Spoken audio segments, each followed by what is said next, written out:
할렐루야. 선하신 주님, 은혜가 충만하신 주님의 이름을 찬양합니다.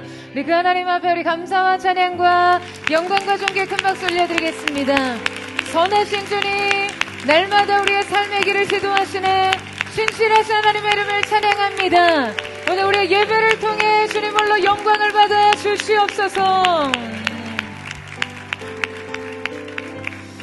네, 오늘 하나님의 놀라운 은혜 가운데 우리 한몸이를 우리 포드의 성도들 한번 바라보시면서요, 이 시간 영상으로 함께 예배하는 우리 글로벌 포드 식구들과 우리 특별히 우리 튀르키예 또 몽골 팀들이 현지에 나가 있습니다. 우리 한번 우리 뜨거운 사랑과 축복의 박수로 서로에게 격려하며 축복하며 나아가겠습니다. 하나님의 놀라우신 은혜가 우리 모두에게 있게 되기를 축복합니다. 할렐루야. 사랑하는 여러분, 성령 충만하십시오. 말씀 충만하십시오. 네, 제가 이번 주 이틀간 이 천안과 대전에서 컨퍼런스 집회를 섬겼는데요. 여러분, 저에게는 이 포드 성도들에 대한 굉장한 자부심과 또 자존심이 늘 있습니다. 이만큼 훌륭한 회중을 만나보기 어렵다는 생각에서죠. 말씀을 이토록 사모하고 또 하나님 갈망하는 마음으로 예배하는 성도들을 만나기란 참 쉽지 않습니다. 그런데 제가 이번 대전에서 섬겼던 컨퍼런스에 한 70여 개 교회가 참여했는데요. 회중이 얼마나 뜨겁고 또 사모함으로 준비가 되어 있던지요. 말씀으로, 이 말씀 앞에 이 아멘으로 크게 화답하는 믿음과 그냥 설교 중간중간에 박수가 터지는데요. 저도 그 사모함에 힘입어서 갑절의 감동으로 또 영감으로 말씀을 전한 것 같습니다. 제가 이제 그러면서, 우리 포드 성도들을 더 강하게 훈련시켜야겠구나라는 생각이 들었어요. 네, 이거보다 더 강하게 이런 느낌적인 느낌이신데요. 여러분, 아멘 하실 때 그걸 하나님 앞에 화답의 소리로 뱉으셔서 이렇게 마음에 입안에 머물러 두지 마시고요. 그 믿음의 선언을 하나님께서 들으시고 또 내 영혼도 듣고 사단도 듣게 하십시오. 분명 겹겹이 쌓인 은혜, 그 갑절의 은혜가 부어주게 될 줄로 믿습니다. 그래서 이 회중의 믿음을 들어 올려주는 시간, 그 영적 상승의 협업이 오늘의 예배 가운데 힘있게 일어나기를 축복합니다. 자, 우리 옆에 사람과 이렇게 한번 축복하며 인사하셨으면 좋겠는데요. 하나님 앞에 아멘하는 믿음을 드리십시오. 이렇게 한번 축복하시겠어요? 하나님 앞에 아멘하는 믿음을 드리십시오. 네, 그 믿음의 선언이 오늘 여러분을 일으키는 힘이 되기를 축복합니다. 2003년 미국 에머리 대학교의 영장류 연구팀은요, 이 카푸친 원숭이 2마리를 나란히 앉혀놓고 한 가지 실험을 했습니다. 연구자가 원숭이에게 작은 돌을 건네면 이제 원숭이는 그 돌을 다시 연구자에게 돌려줍니다. 그러면 연구자는 보상으로 오이 한 조각을 주었어요.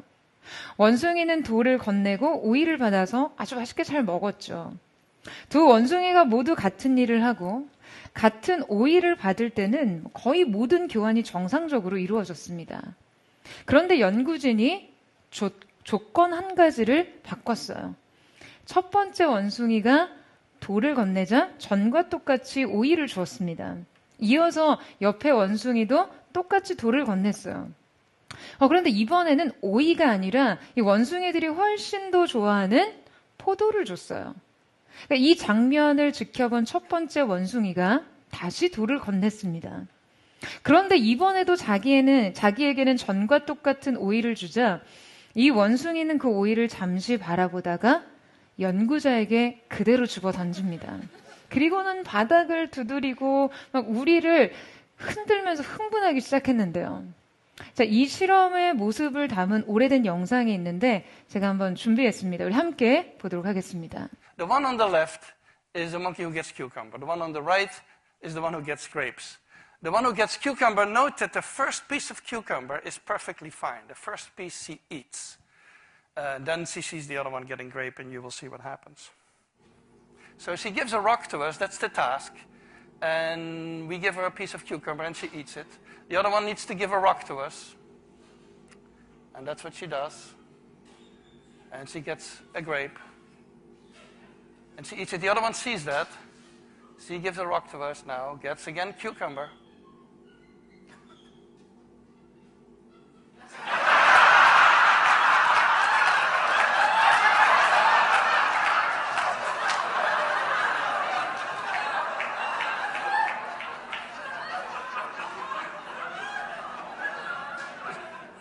She tests the rock now against the wall. She needs to give it to us.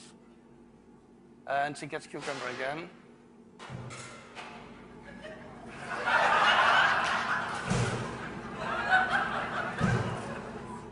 할렐루야.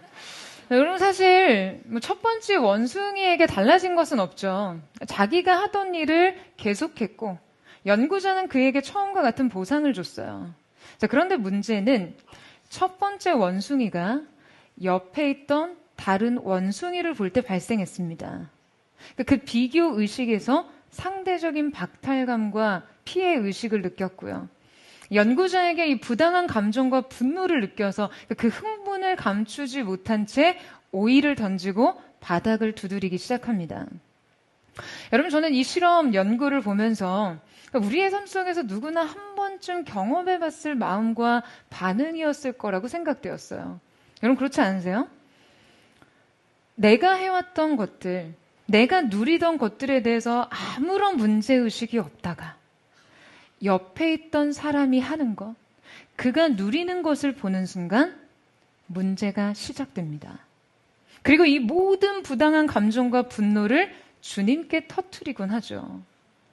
오늘 본문 속에 마르다 역시 그렇게 화를 내고 있어요. 이 말씀은 그동안 종종 일과 사역 중심의 사람, 예배와 관계 중심의 사람이라는 매우 이분법적인 구도로 이 마르다와 마리아의 인물됨을 분석하면서 다뤄져 왔습니다. 너는 마르다야, 마리아야? 이런 식으로 말이죠. 그런데 사실 이것을 그저 사람들의 어떤 성격과 성향의 문제로 접근해서 나는 마르다적인가? 혹은 마리아적인가로 구분하기는 매우 어려운 부분이 있습니다. 혹은 그저 예배냐, 사역이냐의 문제로 환원해버리면요. 여러분, 이 말씀은 우리의 삶 가운데 깊이 침투하지 못합니다. 오늘 이 말씀을 깊이 살펴보면 본문에서 경계하는 마르다의 모습은 지금 단지 마르다 자체의 어떤 타고난 성격과 고정된 성향의 문제이거나 혹은 예배가 아닌 일중심의 사역 그 자체를 문제 삼는 것은 아닙니다. 그보다도 마르다의 상태의 문제이죠. 여러분, 우리가 어떤 성향의 사람이건 혹은 우리가 일을 하건 예배를 드리건 종종 마르다와 같은 내면 상태에 빠지기가 쉽습니다. 더욱이 우리들의 삶이 종종 마르다처럼 그냥 셀 수 없는 많은 일들을 감당해야 하는 처지에 있거든요. 현대인들은 삶이 너무나 바쁘고요. 우리에게 요구되는 그 책임이 너무 무거워요. 그러니까 우리가 감당해야 할 일들이 너무나 많습니다. 그래서 우리는 쉽게 이 마르다의 내면 상태에 빠지게 되는 것이죠. 직장 생활을 하면서 직장인으로서, 그 직업인으로서의 나의 책임, 또 일주일에 유일하게 쉴 수 있는 주말 동안에도 교회를 섬기면서 감당하는 성도로서의 책임, 그렇게 자기 책임에 쫓기고 돌아간 가정 안에서는 더더욱 부모와 자녀, 가정의 구성원으로서의 책임이 나를 굉장히 압박합니다. 어느 것도 소홀할 수 없고요. 또 다 잘 해내야 돼요. 그러니까 이럴 때 우리의 내면에 과부하가 걸리고요. 이러한 상태로 우리가 어떠한 과중한 책임을 감당하게 되면 여러분, 그 일을 대하는 나의 태도에 문제가 생기죠. 내가 일 중심적인 사람이 아니라 할지라도 얼마든지 가능한 일입니다. 그리고 이렇게 일에 대한 나의 태도가 잘 정립되지 않을 경우에 여러분, 상당 부분 이때의 책임은요, 단순히 내가 감당해야 될 일이 아니라 내 자신의 증명이 되기 쉽습니다. 책임을 내가 해야 할 일로 여기기보다 나의 가치와 나의 쓸모를 입증해야 하는 기준으로 삼게 되는 거예요. 그래서 이 역할을 수행함에 있어서 일이 조금만 잘못돼도 그냥 단순히 일을 잘못했다라고 생각하는 데서 그치는 것이 아니라 나는 쓸모 있는 존재가 아니고 나는 좋은 부모가 아니고 괜찮은 신앙인도 아니고 더 나아가서 하나님 앞에서 사랑받을 수 없는 존재감과 거절감까지 나아가게 되는 것이죠. 오늘 우리는 말씀을 통해서 우리의 일상에서 매일 직면하고 돌파해야 하는 일에 대한 우리의 바른 태도와 내면을 갖기를 원하는데요. 자, 우리 39절에 40절 말씀을 같이 한번 읽어보도록 하겠습니다. 시작. 그에게 마리아라 하는 동생이 있어 주의 발치에 앉아 그의 말씀을 듣더니 마르다는 준비하는 일이 많아 마음이 분주한지라 예수께 나아가 이르되 주여 내 동생이 나 혼자 일하게 두는 것을 생각하지 아니하시나이까. 그를 명하사 나를 도와주라 하소서. 자, 먼저 우리는 지금 예수님과 제자들이 이 마르다와 마리아가 사는 동네에 가셨다가 마르다가 자원해서 그 예수님을 섬기게 되는 그런 상황인 것을 파악했죠. 자, 그런데 이때 자매지간이던 마르다와 마리아의 그 상태와 관계를 성경이 주목하고 있다는 것을 알 수 있어요. 자, 먼저 마르다의 동생 마리아가 무엇을 하고 있다라고 여러분 기록하고 있습니까? 주님의 발치에 앉아 예수님의 말씀을 듣고 있어요. 여러분, 마리아가 예수님의 발치에 앉았다는 것은요, 그가 단순히 예수님 가까이에서 편히 쉬거나 농땡이를 피웠다는 그런 말이 아닙니다. 고대 사회에서 스승의 발치에 앉는 것은요, 그 스승의 제1의 제자가 할 수 있는 특권이었거든요. 그러니까 예수님의 12제자들 중에서도 베드로와 요한이 예수님의 최측근이었듯이 어느 스승 아래도 관계의 서열이 존재합니다. 사도 바울도 당시 최고의 석학이었던 가말리엘의 문화에서 배웠다고 하는 것도요, 이 가말리엘의 발치에서라는 의미거든요. 그 스승의 발치에 앉아 있었다는 것은 제자가 스승의 가르침을 받드는 매우 상징적인 상태입니다. 그런데 사실 당시 사회의 문화적 상황에 따르면 이 여성이 스승의 정식 제자로서 그 발치에서 가르침을 받드는 것은 이거 매우 파격적인 일이었어요. 원문을 살펴보면 지금 이 원문의 동사적 표현이 마리아가 스스로 이 자리를 잡고 앉았다는 매우 능동적인 뉘앙스를 갖고 있습니다. 또한 듣던이라는 동사 아쿠에는요, 계속된 진행 상태를 묘사하고 있거든요.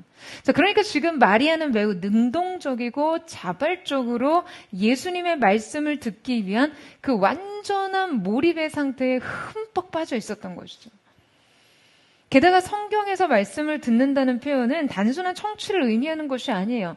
그 말씀 아래 자신을 두고 그 말씀에 의해서 삶의 방향을 결정하고 있다는 영적 태도에 관한 것이죠. 그리고 이어 40절에 오늘 말씀의 주인공 마르다가 등장합니다. 그런데 성경이 마르다의 상태에 대해 지금 어떻게 묘사하고 있냐 하면요, 준비하는 일이 많아 마음이 분주했다라고 하고 있거든요. 이때 마음이 분주하다라는 표현의 원문을 보면 페리 에스파토라는 동사인데요. 그러니까 이 동사는 무언가 그냥 여러 방향으로 끌려다니면서 산산이 찢어지다라는 의미입니다. 여러분, 우리는 이 말씀을 통해서 우리가 주님을 섬기는 동안에도 우리의 심적 상태가 지금 이토록 혼란스럽고 곤고할 수 있다라는 사실을 깨닫습니다. 하물며 우리가 일상에서 감당하는 모든 책임에 대해서는 여러분 어떻겠어요?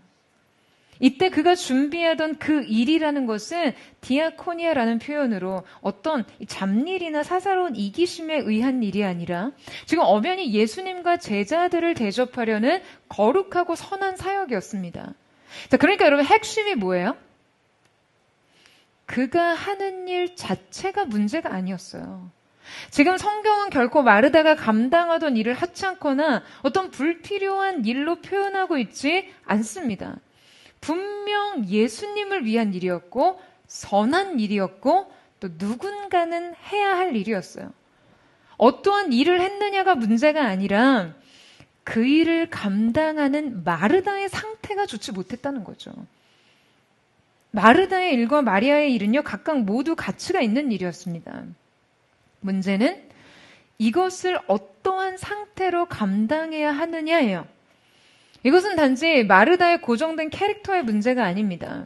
그녀의 내적 상태가 문제였던 것이죠. 여러분, 누구나 얼마든지 이런 상태에 빠질 수 있는 문제인 거예요. 자, 그렇다면 성경이 지적하고 있는 마르다의 문제의 상태는 여러분 어떤 것이었을까요? 우리는 마르다를 통해 우리의 어떤 내적 상태를 지금 경계해야 하는 것일까요? 자, 여러분 보세요. 지금 마르다가 하는 말을 주목해 보세요. 그녀가 말하기를 주여 내 동생이 나 혼자 일하게 두는 것을 생각하지 아니하시나이까 라고 이렇게 먼저 말하고 있거든요. 그러니까 마르다가 예수님께 가서 지금 뭔가 심술을 부리는 것 같죠. 여러분 지금 이 말 안에는요, 마르다의 정말 그 복잡한 심경이 모두 담겨 있습니다. 지금 이 말은 단순히 마르다 자신의 피로를 호소하고 있는 것이 아니에요. 이 말은 첫째로 자신을 단지 수고하는 사람이 아닌 고독한 피해자로 이해하고 있는 듯합니다. 그러니까 마르다가 마리아를 가리켜 나 혼자 일하게 두었다라고 표현하는 것을 보면요. 지금 마르다는 이 일을 하면서 상당히 그 감정적인 고립감을 느끼고 있는 것 같죠. 나 혼자라는 의식이 매우 선명했어요. 그러니까 아마 일하는 내내 이 고립감과 고독감을 느꼈을 확률이 큽니다. 자, 그런데 여러분 더 큰 문제는요. 자신이 이 상태에 빠진 건 분명히 가해자가 있다는 거예요. 바로 마리아죠. 마르다는 지금 자신을 홀로 방치된 피해자로 이해하고 있고 마리아를 이런 상황을 야기한 매우 이기적인 존재로 해석하고 있습니다. 여러분, 내가 지금 힘들다와 저 사람이 나를 힘들게 만들었다는 것은요, 엄연히 다른 문제예요. 우리가 우리의 감정을 해석하고 처리함에 있어서 여러분 이 구도를 설정해서는 안 됩니다. 그럼 대체 지금 마리아는 마르다에게 무슨 잘못을 한 것일까요? 대체 마르다는 왜 이토록 마리아에게 화가 난 것일까요? 여러분 생각해 보세요. 예수님께서 자신의 마을에 오신다고 들었을 때 마르다가 얼마나 설레었을까요? 예수님을 향한 마르다의 사랑과 충성은 이 섬김을 자원하게 했습니다. 그런데 주님을 향한 이 마음은요, 그녀 안에 있었던 어떤 깊은 인정 욕구와 충돌하면서 그녀의 내면의 상태에는 큰 균열이 생기게 됩니다. 그래서 예수님의 인정과 관심이 자신을 향하지 못한다라고 느낄 때 그녀의 자원하던 헌신은 곧장 고독한 노동이 되어버렸어요. 여러분, 우리가 누군가를 사랑하고요. 그 사람의 영향력을 깊이 받아들일 때 동시에 자기 안에 건강하지 못한 자존감의 문제들이 결합하게 되면요. 그 대상에게 과도한 인정 욕구가 발휘될 때가 많습니다. 그러니까 마르다는 그냥 책임을 그저 감당한 것이 아니라 그 책임으로 자신을 증명하려고 했어요. 여러분, 우리는 이것을 굉장히 조심해야 됩니다. 왜냐하면 이 인정 욕구로 인해서 그 관계 자체를 해치게 될 확률이 크거든요. 여러분, 지금 마르다는 마리아에 대한 피해의식과 분노를 예수님께 토로하는 정도가 아니라 사실상 예수님께도 화를 내고 있어요. 마르다는 왜 마리아에게 분노했을까? 아니, 왜 예수님께 분노했을까요? 대체 마르다는 왜 예수님에게까지 여러분 이토록 화가 난 것일까요? 여러분, 인간의 심리에 가해자와 피해자의 구도가 형성이 되면요, 이 적대 관계에서 주변 인물을 재판관 혹은 공범으로 설정하기 쉽습니다.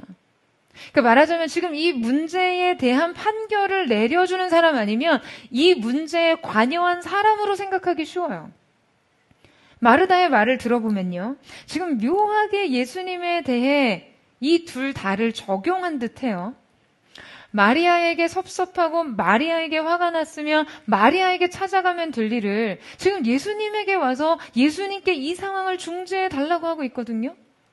마리아를 예수님을 통해 정죄하고 통제하려 하고 있죠. 그러면 지금 예수님을 향해서도 그러면서도 노골적으로 섭섭함을 드러내고 있어요.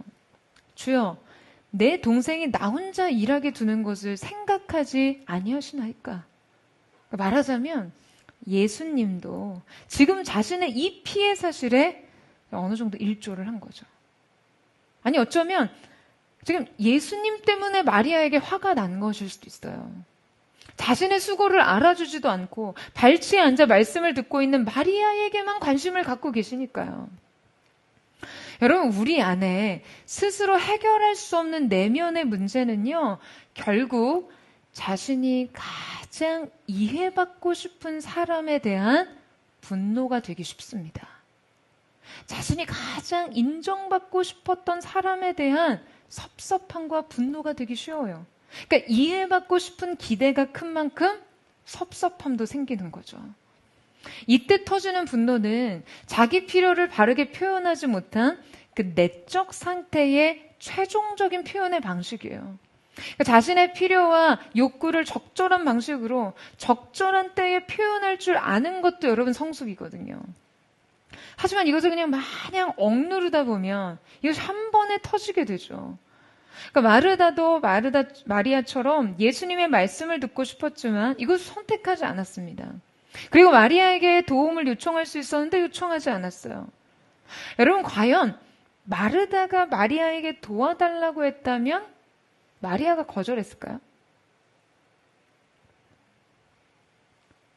힘이 들면 힘이 든다고, 지쳤으면 쉬고 싶다고 표현하면 되는데요. 마르다는 표현하지 않고 이 욕구를 한 번에 표출합니다.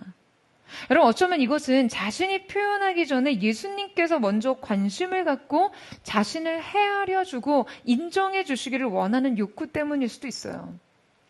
그런데 이 해결되지 못한 억눌린 욕구가 결국 비난으로 표출되는 거예요.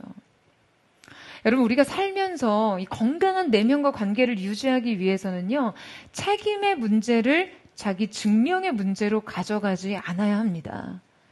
그리고 자기의 필요와 욕구를 건강한 방식으로 표현할 줄 아는 성숙을 길러내야 해요.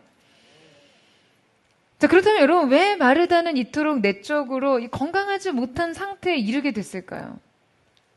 성경은 지금 마르다가 왜 이런 상태에 이르게 됐는지 설명하고 있지 않지만 분명 그녀의 이 내적 상태를 매우 주목하고 있거든요. 그리고 분명 이러한 상태에 이르지 않도록 지금 믿는 우리에게 어떤 경계심을 심어주고 있죠. 여러분, 분명 마르다가 이토록 힘든 이유는 사실 음식 준비 그 자체 때문은 아니었을 거예요. 만약 준비 자체가 그저 버겁고 고되고 힘들었다면 여러분, 이것이 분노로 표현되는 것이 아니라 그저 탈진이 되어야 맞죠. 그러니까 마르다가 이러한 상태에 빠졌던 것은 아마도 자신이 설정한 그 접대의 수준을 스스로 조절하지 못했기 때문일 거예요.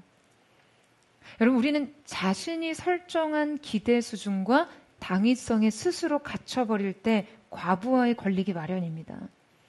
예수님을 위한 접대의 수준은 이래야 돼. 응당 이렇게 해야 한다라는 어떤 그런 당위성 있잖아요. 그러니까 엄마로서 이 정도 노력은 해. 남자로서 이 정도 자존심은 지켜야 돼.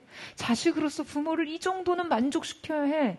그러니까 누구에게나 맡겨진 역할에 따라 여러분 이런 당위성이 있잖아요. 그 설정을 스스로 너무 높게 잡고서 자신이 괴로움에 빠지는 경우가 많습니다. 아무도 시키지 않고 요구하지 않았는데 스스로 자기 기준이 너무 높은 거예요.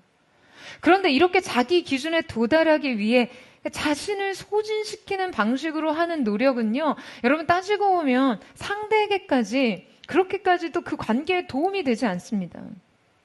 어쩌면 마르다는 예수님께서 그에게 결코 요구하신 적이 없는 것을 그냥 스스로에게 요구하고 자신 스스로 그 기대를 떠안았을 확률이 훨씬 커요. 그리고 예수님을 사랑한 만큼 스스로 이 기대를 그냥 완벽하게 충족시키고 싶었겠죠. 그러기 위해서는 모든 상황을 완벽하게 통제하고 싶었을 테고요. 그런데 여러분, 우리가 우리의 기대에 맞게 우리의 상황을 빈틈없이 통제하려다 보면 이것은 반드시 좌절되기 마련이고요. 우리는 오히려 상황에서 주도권을 잃고 그냥 질질 끌려갈 확률이 매우 큽니다. 성경이 마르다의 상태를 표현한 이 에스파토라는 동사 같죠. 그냥 그의 내면이 이리저리 여러 갈래로 여러 방향으로 끌려다니게 되는 것이죠. 여러분, 이럴 때는 하나님 앞에서 우리의 기대부터 점검해야 할 필요가 있습니다. 여러분, 우리가 하나님을 위해 무언가를 할 때 우리의 열심과 하나님의 기대하시는 것이 꼭 같지는 않습니다. 그러니까 쉽게 말해서 마르다가 예수님을 위한 만찬에 여러분 음식 가짓수를 조금 덜 올렸다고 한들 여러분 예수님께서 실망하셨을까요? 야, 그래도 나를 대접하면서 임금님 수라상만큼은 차렸어야지. 지금 나를 세상 임금보다도 우습게 여기는 거야? 뭐 이런 생각을 하셨겠냐는 거죠. 그런 오해를 버리세요, 여러분.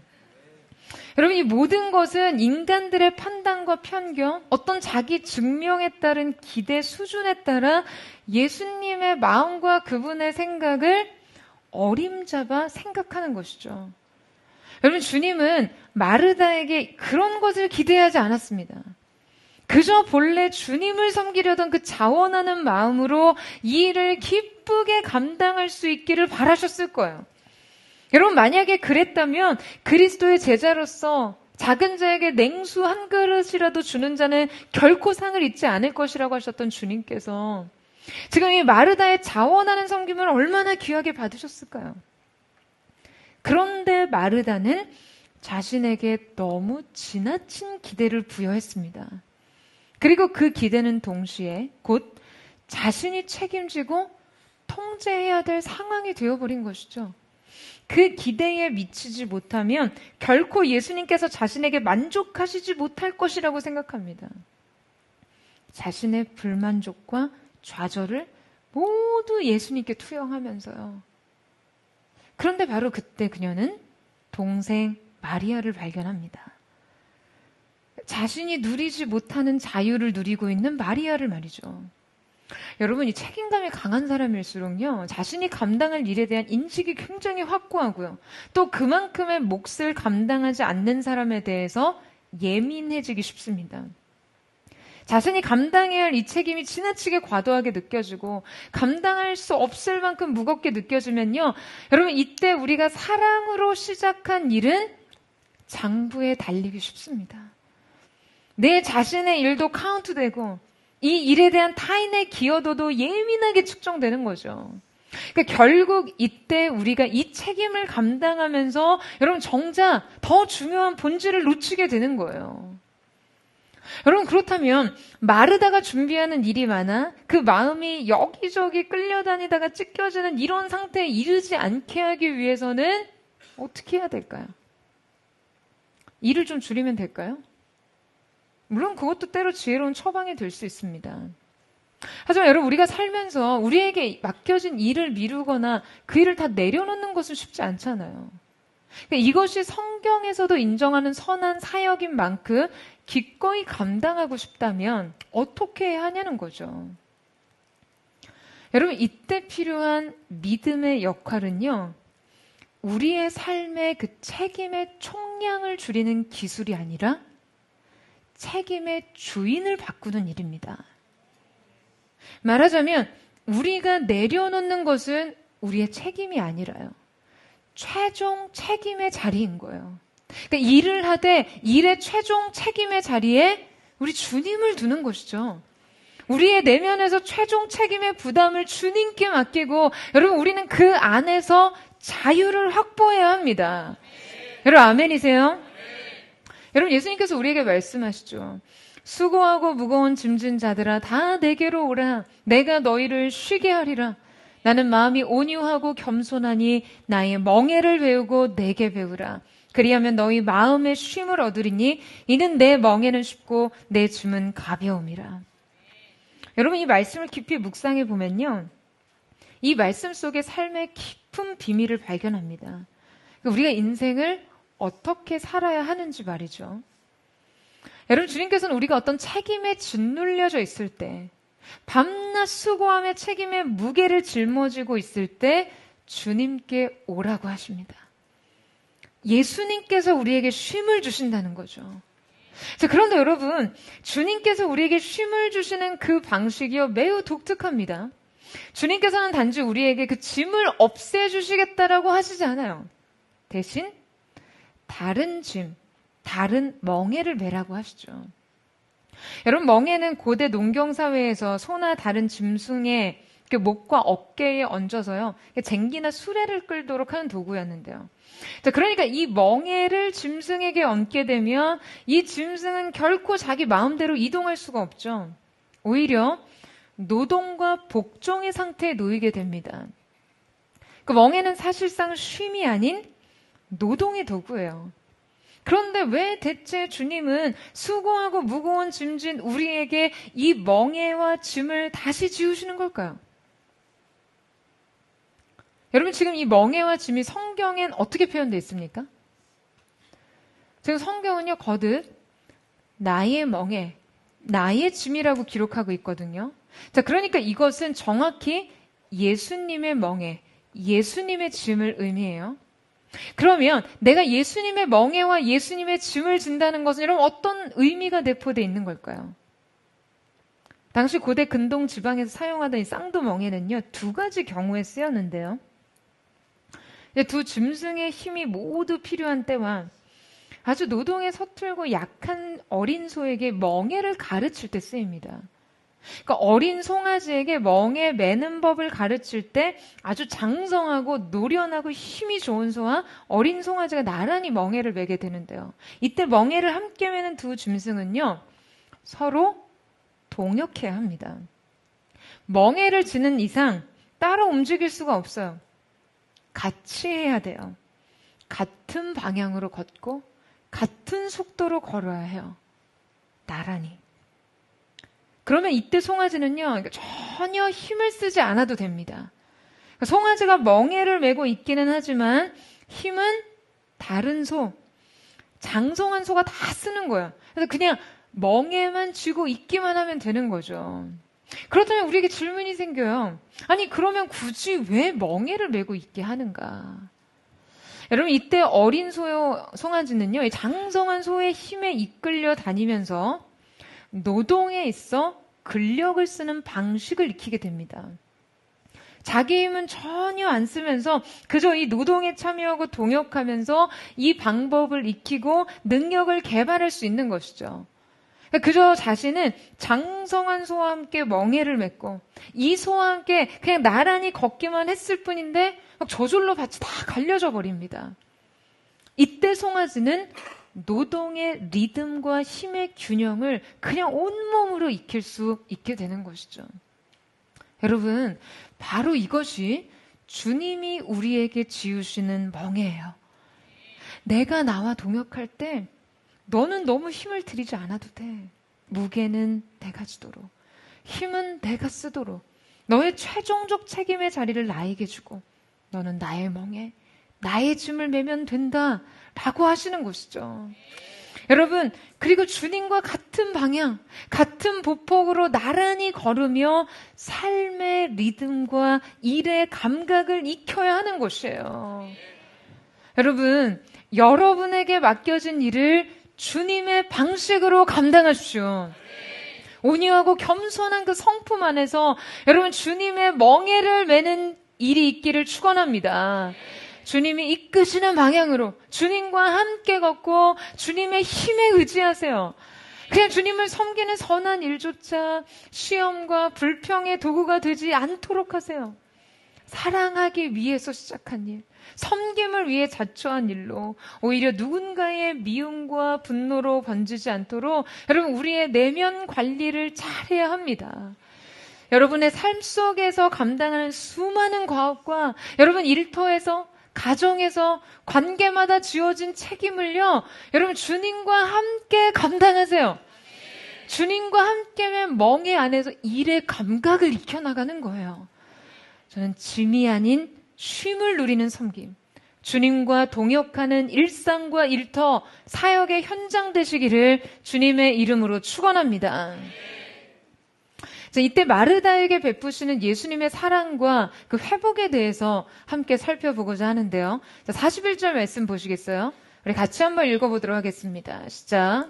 주께서 대답하여 이르시되 마르다야 마르다야 내가 많은 일로 염려하고 근심하나. 여러분, 주님께서 마르다야 마르다야 두 번 그의 이름을 부르십니다. 자, 여러분, 이 마르다야 마르다야라는 이중 혹격은요, 아주 매우 짙은 감정이 실린 부름이에요. 주님께서는 잃어버린 마르다 자신을 불러내십니다. 자신의 노력과 수고에 과도하게 몰입해 있는 그를 그저 존재 자체로, 존재로서 불러내시는 거죠. 여러분, 마르다는 분명 주님께서 자신의 수고를 보기 원했습니다. 자신이 분주하게 하던 많은 일들이 예수님의 시선과 인정 속에 있기를 원했죠. 그런데 사실상 주님은 그 수고보다 그 수고 속에서 무너지고 있던 마르다를 보고 계셨어요.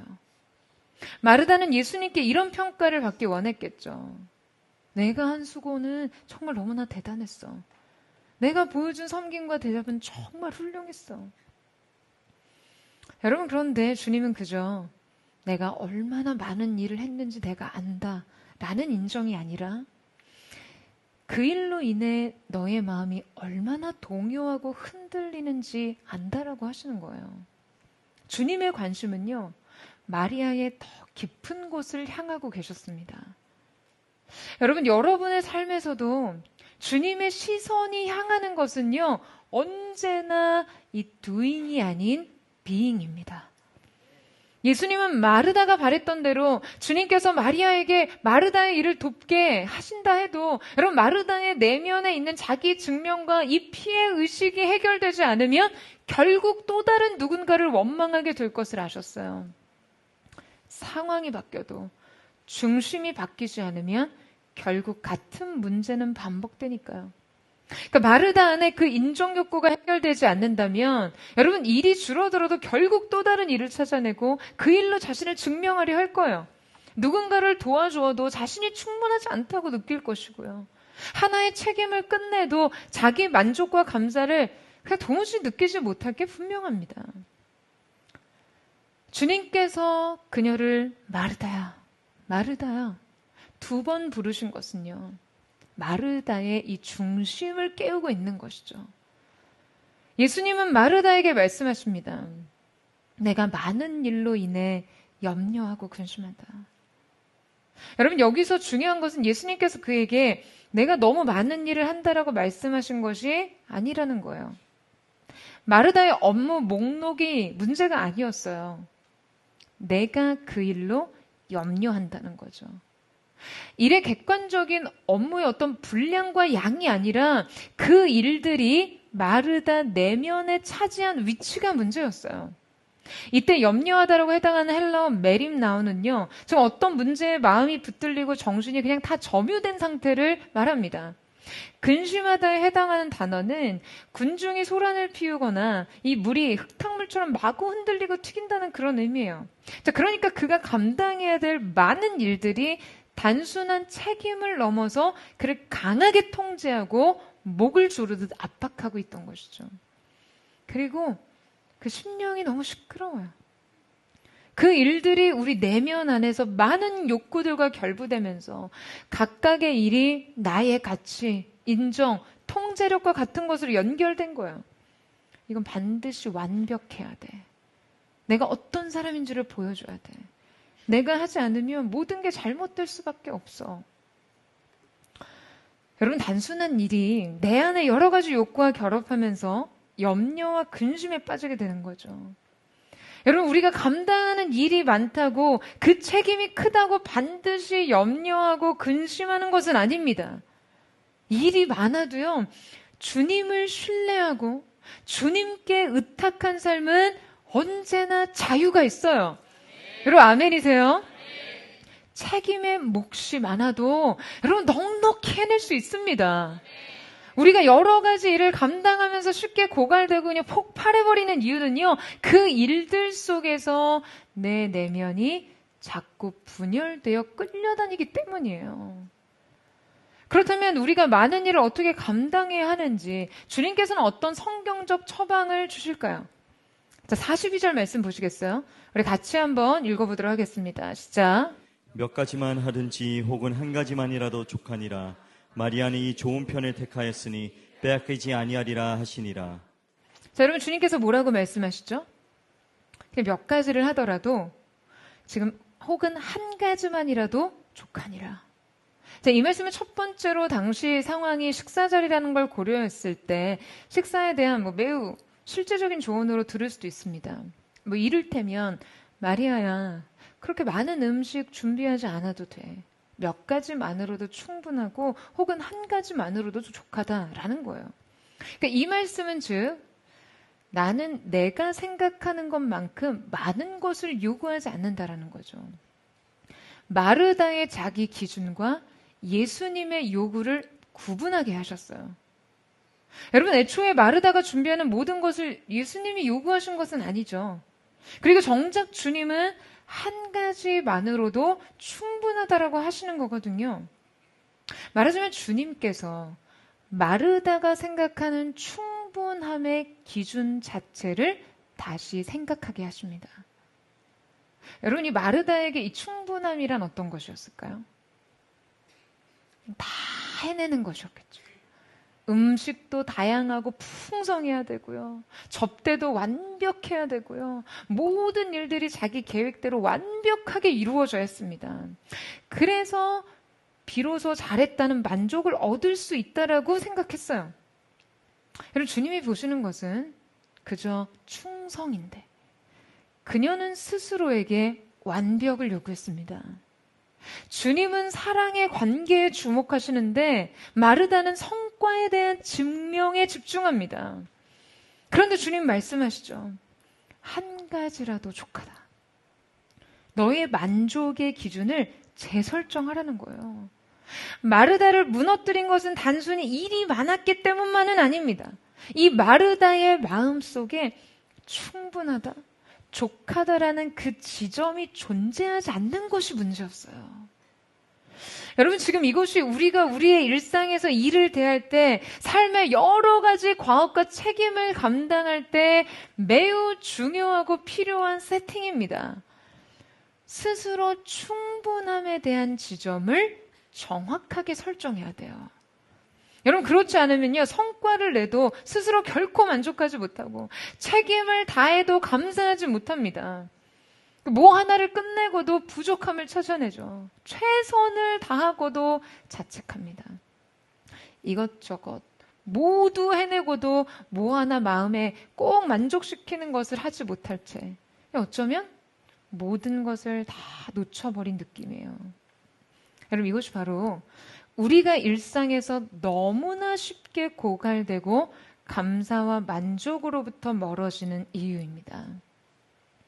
여러분, 예수님께서 오늘 마르다에게 하신 한 가지라도 족하다라는 이 말씀은요, 자기 증명의 늪에 빠져 끊임없이 수고하면서도 만족을 모르는 현대인들에게 자유를 선언하는 해방 선언입니다. 할렐루야. 여러분, 만족의 기준을요, 자기의 강박 속에 두고 그냥 자신을 괴롭히며 만드는 우리들에게 꼭 필요한 말씀인 거죠. 여러분, 오늘 이 말씀을 여러분의 마음에 새기시기를 축복합니다. 주님의 이 한 가지, 주님의 기준, 주님의 만족을 여러분의 내면과 일상에 적용하는 은혜가 있게 되기를 축원합니다.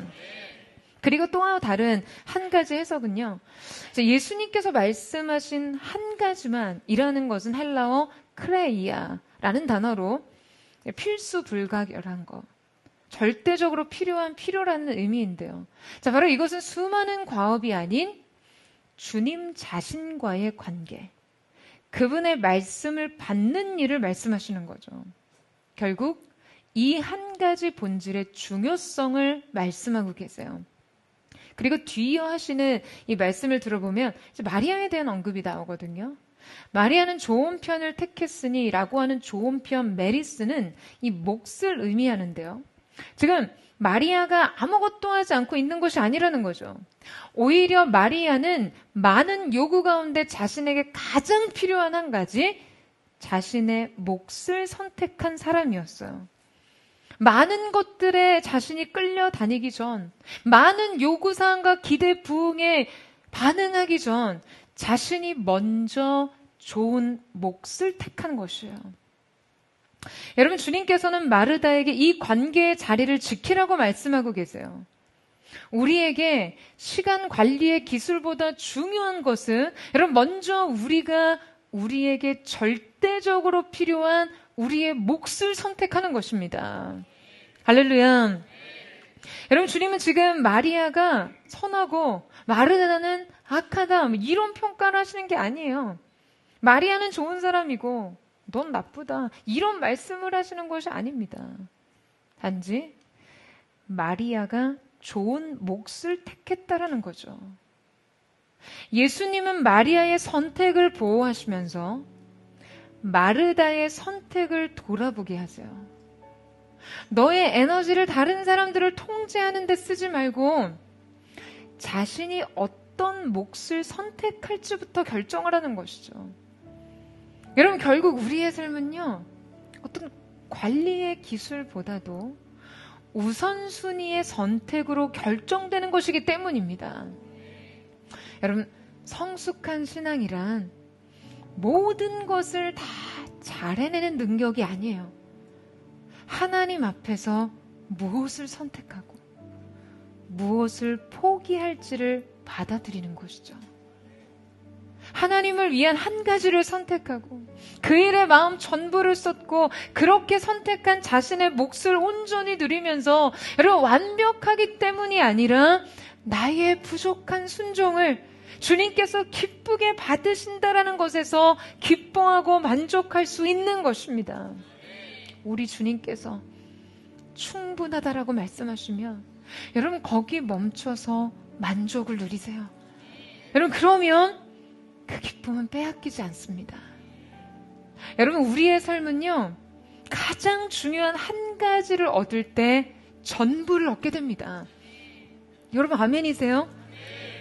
사랑하는 여러분, 그 한 가지를 붙잡으세요.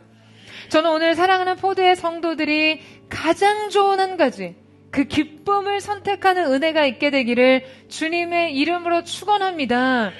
우리의 인생 속에 우리에게 이미 주어진 은혜 외에 여러분, 타인의 삶에 주어진 것들을 겪는지라면서 여러분의 마음속에 그 비교 의식이 남긴 상대적인 박탈감과 분노와 패배감이 아닌 주님 앞에 가장 중요한 한 가지, 주님 앞에 그 마음의 기쁨을 지켜내는 저와 여러분 되시기를 주님의 이름으로 축원합니다. 이제 우리 함께 찬양하며 기도하며 주님 앞에 나아가기를 원합니다.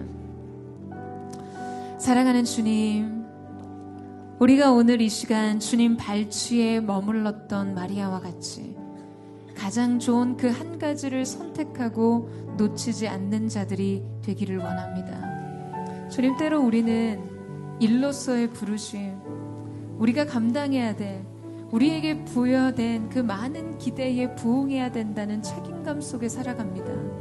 그러나 오늘의 문제는 이 많은 책임감, 이 업무, 우리에게 주어진 많은 일들을 줄이는 것, 하지 않고 무조건 예배하는 것, 주님 앞에 서는 것만이 아니라 그 모든 것들을 우리가 어떠한 마음으로 감당해야 할지, 그 마음이 정돈되고 그 마음이 하나로 집중되며 주님 앞에 기쁨을 잃어버리지 않는, 주님 사랑하는 즐거움 안에 머물 수 있는 하나님의 사람들이 되게 하여 주시옵소서.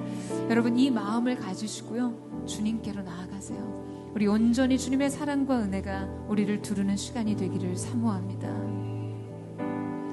나의 맘 받으소서. 오셔서 주님의 처소 삼으소서.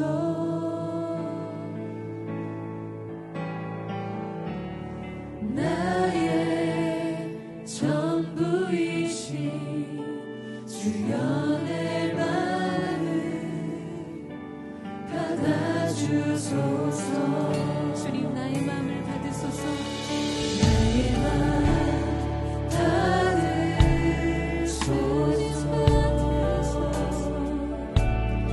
오셔서 주님의 처소 삼으소서.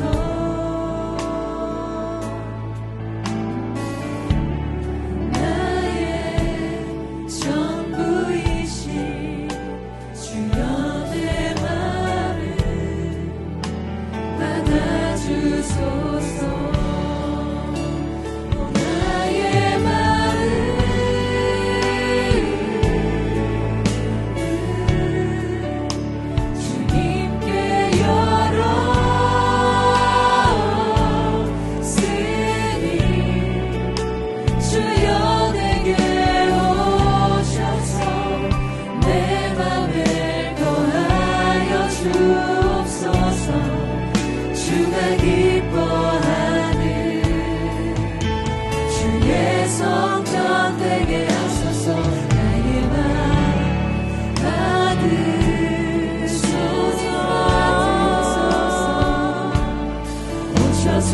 주님의 저소 삼으소서.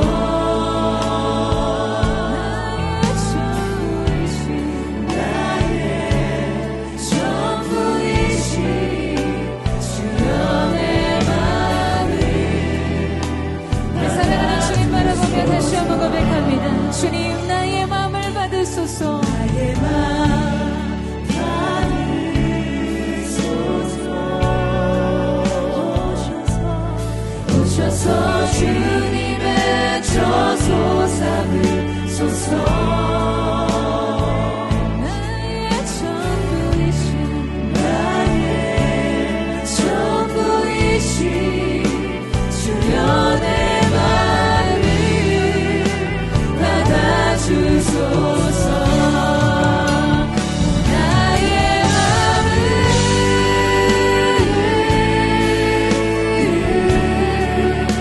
주님께 열었으니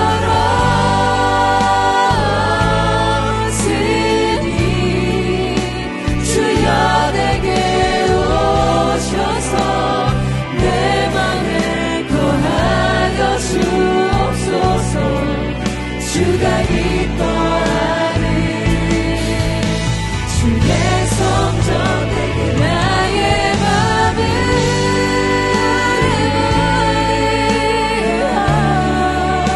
주님께 열었으니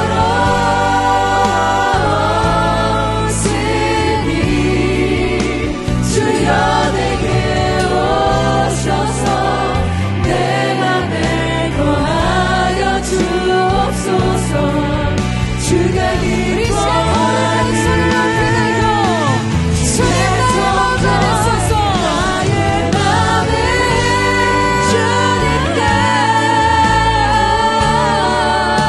주님께 열었으니 주여 내게 오셔서 내 맘에 거하여 주옵소서. 주가 기뻐하는 주의 성전 내게 하소서. 나의 맘 주님 받으소서. 오셔서 주님의 저소 삼으소서.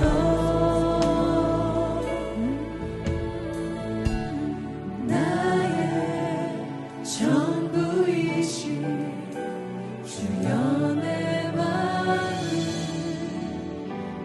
받아주소서. 나의 전부이신 나의 전부이신 주여 내 마음을 받아주소서. 사랑하는 여러분,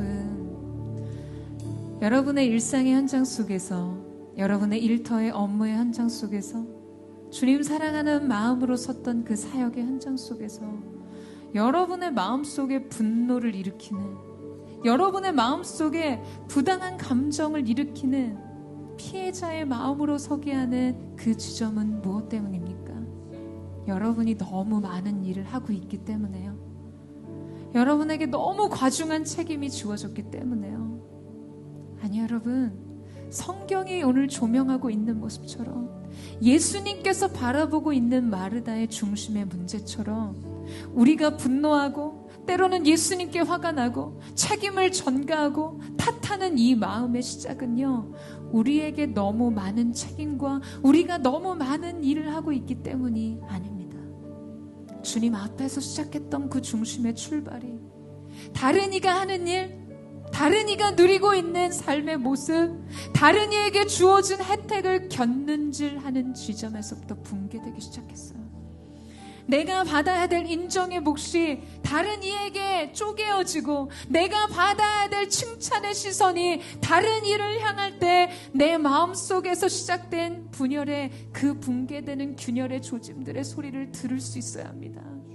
사랑하는 여러분, 오늘 이 시간 여러분의 마음을요, 여러분의 일터든 여러분의 일상이든 여러분의 가정에서든 주님을 사랑하는 마음으로 헌신하든 사역의 현장에서든 결코 주님과 타인의 가해자로 우리 자신을 피해자의 자리에 놓지 않는 은혜가 있게 되기를 주님의 이름으로 축원합니다.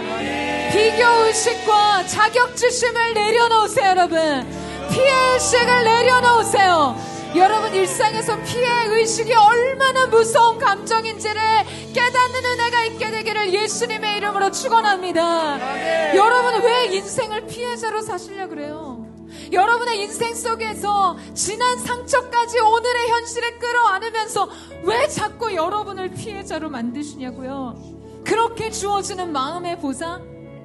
그래서 여러분이 누리고 싶은 칭찬과 인정과 삶의 혜택들을 누리지 못하는 것에 대한 보상을 여러분이 피해자라는 사실로 보상하려는 여러분이 건강하지 않는 방식을 내려놓는 은혜가 있게 되기를 예수님의 이름으로 축원합니다. 이 시간 내가 나사렛 예수 그리스도의 이름으로 명령하니 하나님의 사람들에게 비교의식, 피해의식, 자격지심, 그래서 하나님 앞에 진정한 기쁨과 만족을 누리지 못하게 하는 너 더러운 사단아, 이 시간 예수님의 이름으로 저주를 명하노니 무적행으로 떠나갈지어다. 하나님의 사람들의 마음으로부터 떠나갈지어다. 이 시간 우리 주님 앞에 우리의 마음을 드리며 주의 이름을 부르짖고 기도하겠습니다.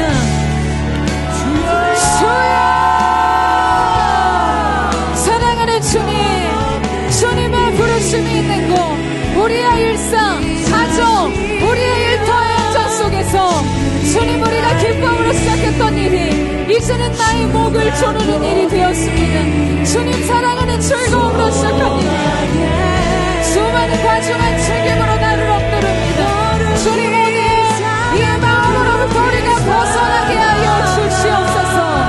주님을 사랑하는 자리로 나아가게 알려주시고, 주님 깊이 사랑하는 자리로 주님 우리가 나아갈 수 있도록 역사하여 주시기를 원합니다. 잘못된 피해의식, 잘못된 비교의식, 자격지심을 대적합니다. 마음에 기생하듯 우리의 삶 속에 들여오지 이 모든 비교의식을 떠나갈지어다.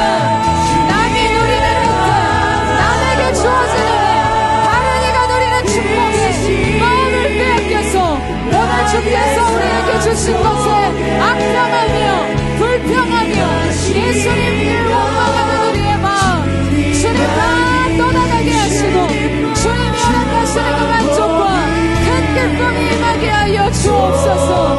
예수님,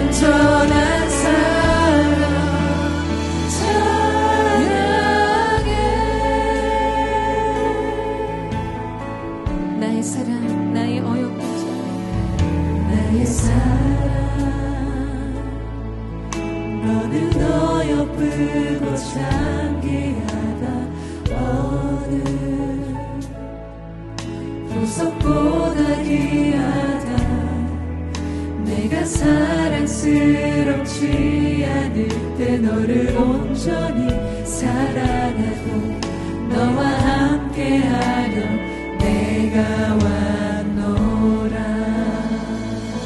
주님의 놀라운 사랑을 다시 바라봅니다. 주의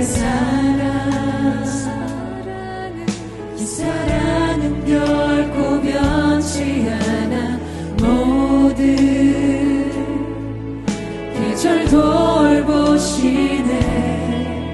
푸른 마르고 꽃을 시드나 주의 말씀을 시시네. 쉴 수가 없으신 주만 바라라.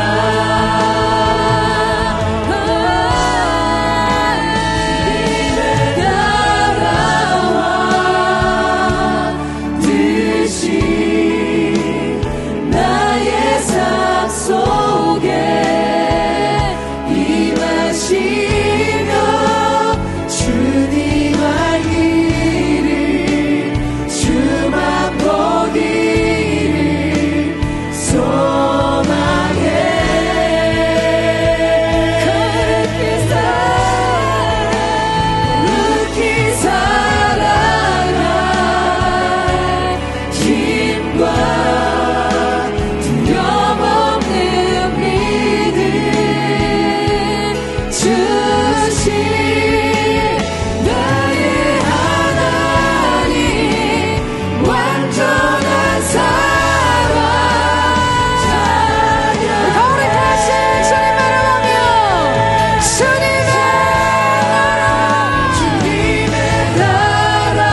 속에 사건보다 더 중요한 것이 있다면 그 사건에 대한 우리 반응입니다. 여러분, 사건 자체는요, 우리의 책임이 아니에요. 인생에서는 돌발적으로 우리의 통제 범위를 벗어나는 수많은 일들이 발생하고요. 내가 원하지 않는 책임이 내 인생에 부과될 때도 있어요. 사건은, 발생은 우리의 책임이 아닙니다. 그러나 그 문제와 그 일과 사건에 대한 반응의 책임은 오롯이 나의 것이에요.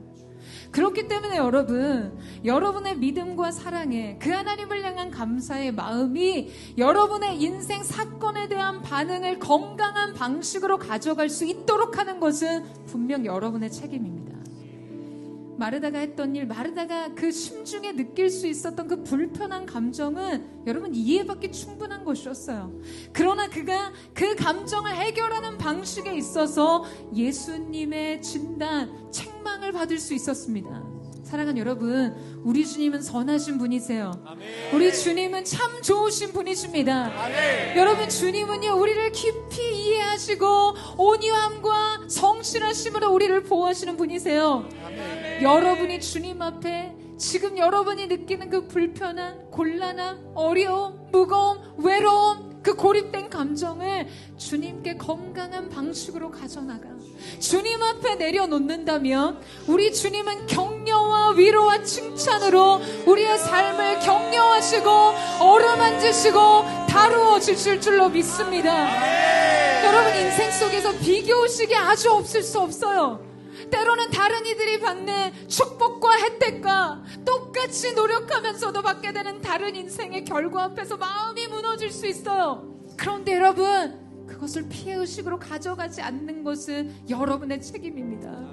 사랑하는 주님, 나는 오늘 나를 인생의 피해자가 아닌 주님 앞에 은혜와 축복을 받은 주님이 내 인생에 방문하시고 거주하신 하나님의 사랑받는 자의 정체성으로 살기를 원합니다. 우리 앞에 주어진 모든 일의 문제와 책임을 건강한 방식으로 해결할 수 있는 믿음의 사람, 성숙한 주님의 사람들 되게 하여 주시옵소서. 여러분, 지금 그 문제를 주님 앞에 택하고 그 마음을 주님께 드리세요. 우리 이 시간 주여 마음으로 듣고 기도하겠습니다. 주여. 사랑하는 주님, 그렇습니다. 우리가 주님 앞에 주님 기대하시는 반응으로 나의 몫을 선택해내는 자들이 되기를 원합니다. 우리 마음 안에 찾아왔던 불편한 마음들, 견딘지로는 감정들, 수많은 일의 책임과 짓눌린 마음 주님 앞에 풀어놓습니다. 주님 앞에 가져옵니다. 다른 이들과 건강한 관계 속에서 해결하기를 원합니다. 주님, 우리의 가정, 일터, 사역의 현장 속에서 이 성숙한 반응과 방식이 주 앞에 세워지게 하여 주옵소서. 그렇게 우리의 마음을 새롭게 하는 은혜가 주 앞에 드려질 수 있도록 역사하여 주시옵소서. 지치고 피곤하고 고통했던 우리의 마음을 주 앞에 이렇게 찾아낼 수 있도록 역사하여 주옵소서. 거친 바다 위롭게 하시네. 주만을 취할 때 강한 주의 크신 능력 내게 부어주시네. 내 영혼 지치고 피곤할 때에 근심 걱정 내 맘 짓누를 난 잠잠히 주님을 기다리네. 주님 내 곁에 오실 때까지. 다시 한번 고백합니다. 내 영혼 지치고 근심과 염려와 감정의 고립감에 머문 우리의 삶, 우리가 주님 앞에 다 가시거나 내려놓기를 원합니다. 나 잠잠히 주님을 기다리네 주님 내 곁에 오실 때까지 주 다리를 교산 위에 세우네 거친 바다 위 걷게 하시네 주 안을 지할 때 강함 주게 크신 능력 내게 부어주시네 주 다리를 교산 위에 세우네 거친 바다 위 걷게 하시네 주만을 지할 때 강함 주게 크신 능력 내게 부어주시네 사랑하는 여러분, 오늘 이 시간 우리가 주님 앞에 결코 잃어버릴 수 없는 한 가지 우리 인생의 몫을 선택하는 은혜가 있기를 축복합니다. 여러분, 세상의 요구, 가정의 요구, 수많은 인생의 필요에 이리저리 끌려다닌 채로 그렇게 가보니 남은 거는 그냥 외롭고 고독하고 고립되어 버린 내 감정 하나가 남겨진 것 같은 그 자리까지 가지 마시고요. 여러분, 주님 발치 아래 여러분의 마음을 두시기를 축복합니다. 주님의 사랑의 그늘 아래 그 시선 속에 여러분의 인생을 두시기를 바라요. 그 누구도 알 수 없는 주님과의 비밀을 간직한 인생으로 여러분, 우리의 인생 속에서는요, 모든 것을 얻어도 이 한 가지를 잃어버리면 모든 것을 잃어버린 것 같은 것이 있어요. 그러나 모든 것을 잃어버린 것 같았을지라도 이 한 가지를 붙잡았을 때 나는 모든 것을 얻은 자의 존재로서 인생을 살아가게 됩니다. 그것은 바로 주님과의 관계예요. 그 관계에 여러분 머무세요. 그 누구도 알 수 없는 주님과의 사랑의 비밀을 간직한 자로 서세요. 여러분, 아멘이세요? 저를 사랑하는 포도의 성도들에게 이 말할 수 없는 친밀한 사귐의 현장, 주님의 발치에 머무는 인생, 그 잃어버리지 않는 한 가지를 붙드는 기쁨의 자리로 서시기를 주님의 이름으로 축복합니다. 오늘 이 시간 우리가 그 마음 가지고요, 여러분의 책임, 마음, 근심, 걱정, 이런 모든 것을 가지고 마리아와 같이 주님 발치 앞으로 나아가세요. 우리 주님을 바라보며 우리 함께 고백하며 주님 앞에 나아가기를 원합니다.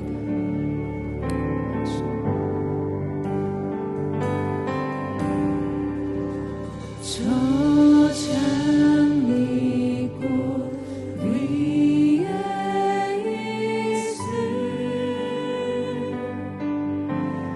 아직 맺혀 있는 그때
시간 우리가 우리의 모든 삶의 중심을요, 우리의 모든 흩어진 마음과 우리의 모든 과중한 책임을 주님의 말씀에 시선의 발치 아래 두는 시간 되기를 원합니다.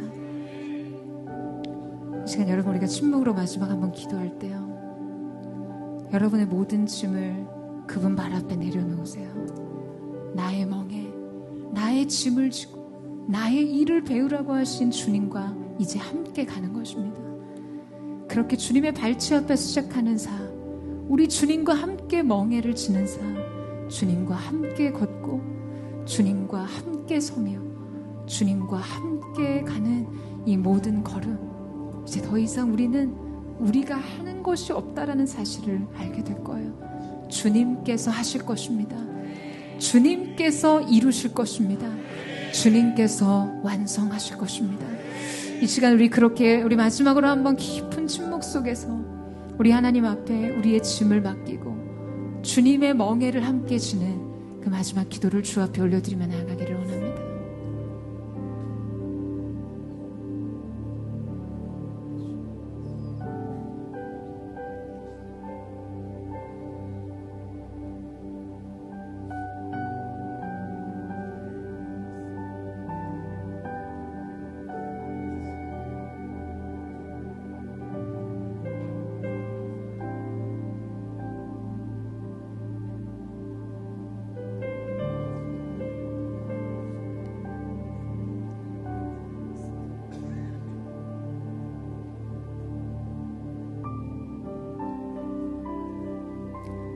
수고했구나.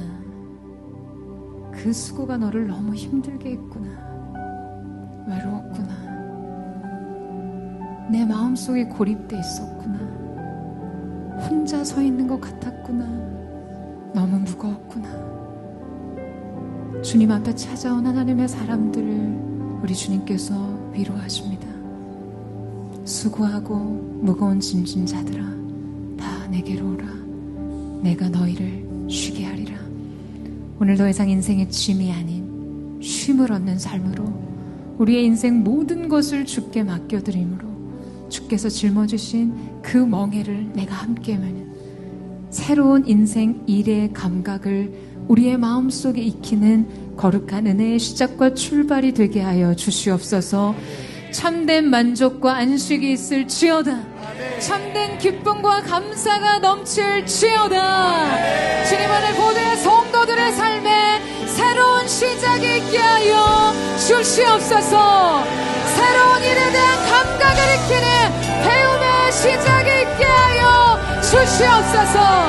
그렇게 함께 하셔 주님 앞에 감사와 찬양을 드리며 살아계신 예수님의 이름으로 기도드립니다. 아멘. 우리 아름다우신 예수님 앞에 우리 감사와 찬양의 박수 올려드리며 나아가겠습니다.